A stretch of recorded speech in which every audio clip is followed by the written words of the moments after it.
Bonjour, je m'appelle Cathy et j'aimerais vous témoigner comment je suis passée de athée, qui ne croyait pas du tout à Dieu, qui faisait sa vie, à aujourd'hui chrétienne, qui a donné sa vie à Dieu et qui veut le suivre de tout son cœur. Donc, on va commencer par le début. Ma jeunesse, dans le fond, je suis née prématurément il y a 40 ans de ça. Après quelques jours de naissance, je me suis étouffée avec des sécrétions. Puis heureusement, la dame qui s'occupait de moi a su me ranimer pour que je ne meure pas. Donc, on peut dire qu'aussi loin que j'ai vécu, j'ai toujours eu peur de m'étouffer. Ça l'a toujours resté. J'ai eu une jeunesse ordinaire. J'étais pas une enfant fonceuse. J'avais peur de tout. J'avais peur de l'eau. J'avais peur de m'éloigner de mes parents. J'avais peur de tomber. J'avais peur des insectes. J'avais peur de m'étouffer. Donc, ça a été une jeunesse ordinaire. C'est à 15 ans que ça s'est mis à se compliquer. À 15 ans, j'ai commencé à faire 2 à 3 crises de panique par jour. Vous pouvez vous imaginer que j'allais plus à l'école, c'était trop difficile. J'étais claustrophobe, incapable de rester dans une pièce si la porte était fermée. J'avais peur de m'étouffer, j'avais peur de manger des aliments qui pouvaient me faire une crise d'allergie. J'avais peur de rester seule, de faire de la voiture, de marcher. Bref, j'avais peur de tout. Donc, c'est à ce moment-là que j'ai commencé à prendre des antidépresseurs. Ça m'a quand même aidé, mais j'ai dû beaucoup travailler pour affronter mes peurs et retourner à l'école. Ensuite, j'ai continué à grandir et j'ai eu une vie quand même normale. J'ai rencontré un homme merveilleux avec qui j'ai eu des enfants et à travers les hauts et les bas des crises de panique, on a eu une belle vie, on s'est fait une belle vie. J'ai continué à prendre des antidépresseurs et à affronter mes peurs là, tout ce temps-là. Le problème, c'est que depuis que j'étais jeune, j'ai toujours eu un grand vide à l'intérieur de moi, une douleur à l'intérieur de moi que j'arrivais pas à comprendre. J'essayais de trouver le bonheur dans toutes sortes de choses. J'arrivais à avoir des petits bonheurs dans les choses simples, mais j'ai essayé le yoga, le reiki, la méditation, la pleine conscience, mes enfants, mon travail. J'essayais plein de choses pour trouver le bonheur. Ça me soulageait un petit peu, mais j'avais pareil ce vide-là, cette douleur-là à l'intérieur de moi qui voulait pas s'en aller. Et vraiment, ça a duré jusqu'à mes 30 ans. Donc, plus que je vieillissais et plus j'avais cette douleur-là qui voulait pas s'en aller. Mais j'ai le super pouvoir de ne pas montrer que ça va pas bien. Donc, moi, dans ma vie, je suis capable de toujours avoir l'air heureuse, toujours avoir l'air que ça va bien, même si c'est pas le cas. Donc, à ce moment-là, j'avais vraiment une très grande souffrance intérieure, mais personne s'en rendait compte, même pas mon mari, mes enfants. J'ai réussi à le cacher à tout le monde. Puis, il y a eu la tragédie de Lac-Mégantic. Donc, oui, je vis à Lac-Mégantic et j'ai perdu un être cher pendant la tragédie. Ça a été extrêmement difficile de perdre cette être chère-là, mais aussi de reconstruire la ville, d'avoir perdu mes repères. Donc, à ce moment-là, la douleur était encore plus vive à l'intérieur de moi. Ensuite, suite à la tragédie, j'ai fait une fausse couche, puis j'ai perdu mon bébé. Ça a été une douleur supplémentaire par-dessus. Quelques semaines plus tard, on a appris que le père de mon mari, avait le cancer du cerveau. Donc, lui a décidé de terminer ses jours à la maison. Donc, mon mari allait avec sa famille pour s'occuper de lui, pour l'aider dans les derniers temps. Donc, il a été plusieurs semaines, voire mois, à ne pas être à la maison, à être au chevet de son père, ce qui est correct. Mais moi, dans la douleur que j'avais, la tragédie, avoir perdu mes repères, ma fausse couche, et là, d'être toute seule à la maison avec mes enfants, à faire toutes les tâches seule, c'était vraiment trop. J'ai vraiment craqué, ça a vraiment été la goutte qui a fait déborder le vase. À ce moment-là, j'ai décidé que je voulais mourir. J'en pouvais vraiment plus. Je voulais pas, en fait, je voulais pas mourir, je voulais arrêter de souffrir. Mais je voyais aucune autre solution que de me suicider. J'avais donc décidé de me pendre le week-end suivant. J'avais demandé à mon mari s'il pouvait apporter les enfants avec lui en prétextant me reposer un week-end, mais dans le fond, j'avais décidé de me pendre le week-end suivant. Mais je voulais vraiment pas mourir. Donc, c'est à ce moment-là que je suis tombée à genoux. J'ai crié, « Dieu, si tu existes, viens me le prouver. Viens me montrer que tu existes. Et délivre-moi de cette douleur-là. » Sinon, dans une semaine, moi, je vais être morte. Et dans la semaine qui a suivi, il s'est passé quelque chose d'extraordinaire. 3 femmes merveilleuses qui sont venues vers moi et qui m'ont parlé de Dieu. Donc, la première, c'est Vicky. Bonjour, Vicky. C'est la maman de la meilleure amie de ma fille qui m'a téléphoné en début de semaine pour me dire « Écoute, faudrait que je te parle. » J'avais aucune idée de quoi qu'elle voulait me parler, mais elle est venue à la maison et elle m'a témoigné de comment elle avait donné sa vie à Dieu, comment elle aimait Jésus, de son parcours. Et j'ai vraiment voulu ça, moi aussi, de croire en Dieu. Ça m'a vraiment touchée énormément. Mais je continuais à avoir un doute à l'intérieur de moi. Ça venait-tu vraiment de Dieu ou ça venait de moi? Je continuais à douter. Donc, au milieu de la semaine, une amie que j'avais pas vue depuis 10 ans, on avait travaillé ensemble autrefois, m'a écrit sur Facebook pour me demander comment j'allais. Naturellement, j'ai utilisé mon super pouvoir de persuasion et j'ai dit que j'allais très bien. Mais Dieu lui avait révélé que j'allais vraiment, vraiment pas bien. Donc, elle m'a confrontée à dire la vérité et je lui ai dit là, que je voulais me suicider, que ça n'allait pas bien.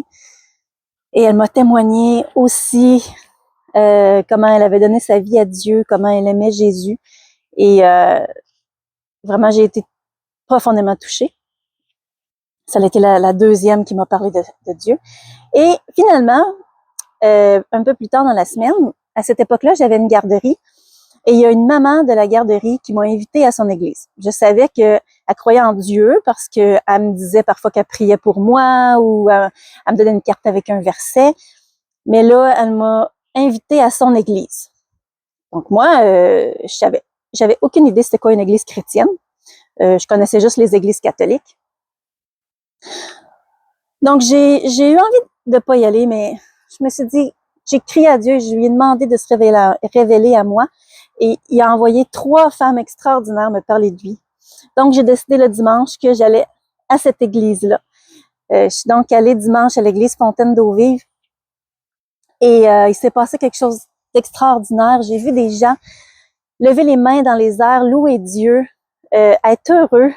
Et j'ai dit à Dieu, j'ai dit oui, c'est ça que je veux moi. Je veux ce bonheur-là. Je veux être heureux. Je veux arrêter de souffrir. Et à partir de là, on était en octobre 2015. J'ai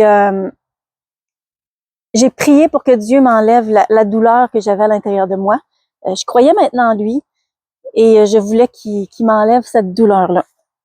Donc, on est allé à l'église à tous les dimanches jusqu'en janvier. En janvier, c'était un dimanche tout à fait ordinaire et après le message, le pasteur Nelson a demandé s'il y avait des gens qui avaient besoin de prière de s'avancer. Je me suis donc avancée et pendant qu'il priait pour moi, la présence de Dieu est descendue et il a rempli ce vide-là que j'avais à l'intérieur de moi. Il l'a rempli d'un amour si profond et si grand que je me suis mis à pleurer, à trembler. J'étais dans une joie parfaite. Et pour la première fois de ma vie, c'était pas temporaire. Ça l'a resté. Cet amour-là, cette joie-là est restée à l'intérieur de moi.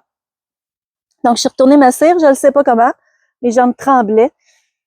Mais j'ai su à ce moment-là, c'était comme la confirmation vraiment que Dieu existait, que Dieu m'aimait et qu'il voulait mon bonheur. Au travers de ça, j'avais toujours mes peurs et mes combats. J'avais toujours la difficulté à faire certaines choses. Mais je me sentais une nouvelle personne, je me sentais heureuse. J'ai commencé à lire ma Bible, j'ai commencé à grandir dans ma foi et ça allait de mieux en mieux. Ensuite, il est arrivé quelque chose que vous avez tous vécu, la COVID. Donc, prenez quelqu'un d'anxieux qui veut pas sortir de sa maison et mettez-le en confinement. Sur le moment, c'est génial, on n'a pas besoin d'affronter nos peurs, mais quand la vie est revenue à la normale, j'étais incapable de sortir de ma maison, de conduire, de rester seule. J'ai recommencé à faire 2 à 3 crises de panique par jour, incapable de manger seule, incapable de toucher des produits ménagers. J'avais peur de faire des réactions allergiques. C'était épouvantable. J'ai pleuré, j'ai crié, j'ai supplié Dieu. Je l'ai harcelé pour qu'il me délivre. Malheureusement, c'est pas comme ça que ça s'est passé. Parfois, on veut des guérisons instantanées, puis c'est pas le plan de Dieu pour notre vie. Les antidépresseurs faisaient plus vraiment leur effet. J'ai donc dû essayer d'affronter mes peurs, mais vraiment, ça fonctionnait pas. J'ai donc arrêté de travailler un certain temps. Ça a duré 2 ans et ça a été très, très, très intense. Puis, j'ai commencé à faire des ménages au lieu où mon mari travaillait, donc ça me gardait en sécurité parce qu'il était là, lui aussi. Et pendant que je faisais les ménages, j'allais souvent m'enfermer dans les toilettes pour faire des crises de panique, mais je faisais mes avant-midi, tous les avant-midi. Et un soir, j'ai crié à Dieu et j'ai vraiment dit, j'en peux plus. Et j'ai pris un rendez-vous avec mon médecin et mon médecin m'a dit, mais on va changer de médication. Si ça fonctionne pas, les antidépresseurs, on va essayer d'autres choses. On a donc commencé une nouvelle médication et ça a changé ma vie.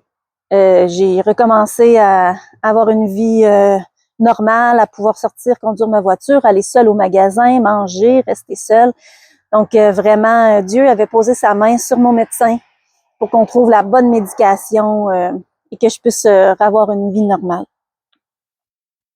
Après ces 2 ans-là, ça allait de mieux en mieux. Je pensais que les épreuves étaient terminées, mais non, j'ai fait une dépression. Donc, je ne sais pas si vous avez déjà fait une dépression, mais c'est comme un poids extrêmement lourd qui nous écrase. Faire mes tâches était extrêmement difficile. Naturellement, j'ai usé de mon super pouvoir de ne pas montrer mes émotions et personne s'en est rendu compte autour de moi. J'ai continué à faire les ménages le matin, mais j'étais épuisée, je dormais tout l'après-midi, je me couchais tôt, incapable de me concentrer. C'était très, très, très, très difficile et j'ai encore crié à Dieu de venir me délivrer de ça. Non, j'ai pas encore eu de guérison instantanée, mais par contre, Dieu a envoyé des gens extraordinaires vers moi. Bon, premièrement, mon médecin qui m'a suivi, qui a toujours été là pour moi, ma famille qui a toujours été là pour moi, qui m'a toujours supporté, qui m'a toujours aidé, et à mon église, des femmes extraordinaires qui ont prié pour moi, qui m'ont supporté, qui m'ont écouté me plaindre, et vraiment, à travers cette épreuve-là, j'ai vraiment appris que Dieu nous entoure de gens extraordinaires et qu'il faut pas rester isolé. Je pense que c'est vraiment ça que je devais apprendre à travers ces épreuves-là, qu'on est toujours bien entouré de Dieu, mais des gens autour de nous et qu'il faut pas rester isolé. C'est ça le danger, en fin de compte. Donc, la dépression a duré encore 2 ans. J'ai encore été 2 ans malade. J'ai commencé à prendre des antidépresseurs et ça allait de mieux en mieux. Je vous dis pas que la souffrance n'a pas été très difficile. J'ai parfois pensé au suicide, mais avec ma foi nouvelle, je voulais pas me suicider parce que je croyais que le suicide emmène à l'enfer et je veux pas aller en enfer. J'ai donc, je me suis donc battue jour après jour avec Dieu jusqu'à ce que ça aille mieux. Et au travers de ça, j'ai rencontré aussi, au travers les crises de panique et tous mes combats, j'ai rencontré une femme extraordinaire, Elodie, allô Elodie, et qui m'a supportée, qui m'a aidée, qui m'a écoutée et qui a toujours été là pour moi. Et vraiment, Dieu est bon. Il met des gens extraordinaires autour de nous.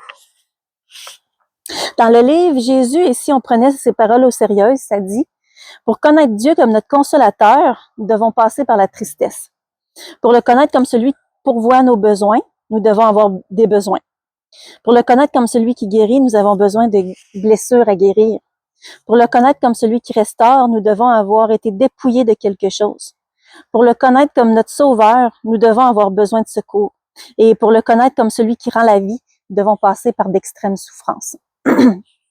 Donc Dieu permet qu'on ait des souffrances, mais il va jamais nous abandonner. Dans la Bible, ça dit que Dieu, Jésus, va être à nos côtés à chaque instant. Il va jamais nous abandonner. Et ça me rappelle une fois où je faisais une très, très grosse crise de panique. J'étais à genoux à côté de mon lit et j'ai senti la main de Jésus sur mon épaule qui était là à côté de moi dans la crise de panique et qui est resté là à mes côtés malgré la souffrance. Il m'a jamais, jamais, jamais abandonné. Donc, peu importe ce qu'on traverse, on a quelque chose à apprendre. Et je pense qu'aujourd'hui, je suis une nouvelle Cathy. Je pense que je suis plus la Cathy que j'étais en 2015, mais qu'aujourd'hui, en 2025, je suis une Cathy améliorée et que j'ai appris beaucoup de choses à travers de ça. Oui, il y a des jours qui sont plus difficiles que d'autres. On va toujours en avoir, mais Dieu dit dans sa parole qu'il va toujours nous préparer le moyen d'en sortir. Donc, il sait d'avance les épreuves qu'on va vivre et il va nous aider à en sortir. Dans Romains 12:10, ça dit « Soyez pleins d'affection les uns pour les autres ». Et vraiment, de prier les uns pour les autres, c'est très puissant. Et vraiment, il y a des moments où j'étais bloquée dans ma vie, dans les circonstances, et mes amis priaient pour moi et il y avait toujours quelque chose qui se produisait pour m'aider à m'en sortir. Dans Matthieu 18:19, ça dit « Si 2 d'entre vous s'accordent sur la terre pour demander une chose quelconque, elle leur sera accordée par mon Père qui est dans les cieux. » Donc, il faut vraiment prendre le temps de s'arrêter et de prier Dieu. Et il va répondre à vos besoins, il va répondre à vos demandes, il va se révéler à vous. Faut jamais, jamais rester seul et s'isoler parce que vraiment, c'est là que ça va aller de plus en plus mal. J'ai lu quelque part, vous n'êtes pas seul dans la bataille. Le Christ nous a envoyé le Saint-Esprit pour nous aider à combattre. Il nous a entourés de personnes. Lorsque notre épée nous semble trop lourde pour la bataille et que vous avez envie d'arrêter de vous battre, appelez un ami qui pourra vous encourager et combattre avec vous. Allons de victoire en victoire. Donc, pour terminer, j'aimerais vous dire, ne restez pas seul. Demandez de l'aide. Il y a des médecins, des psychologues, des professionnels. Il y a plein de gens qui sont là pour vous aider si vous n'avez pas de famille. Allez dans une église chrétienne. Demandez à des gens de vous épauler, de vous aider. Et criez à Dieu. Criez à lui. Dites-lui votre souffrance. Dites-lui de se révéler à vous. Et vous allez voir qu'il ne vous décevra pas. Jamais il va vous décevoir. Donc voilà, c'était mon témoignage. J'espère que ça vous a aidé. J'espère que ça vous a encouragé. Et vraiment que Dieu vous bénisse. Et vous pouvez partager la vidéo. Peut-être que ça va aider quelqu'un d'autre qui en a besoin. Soyez bénis.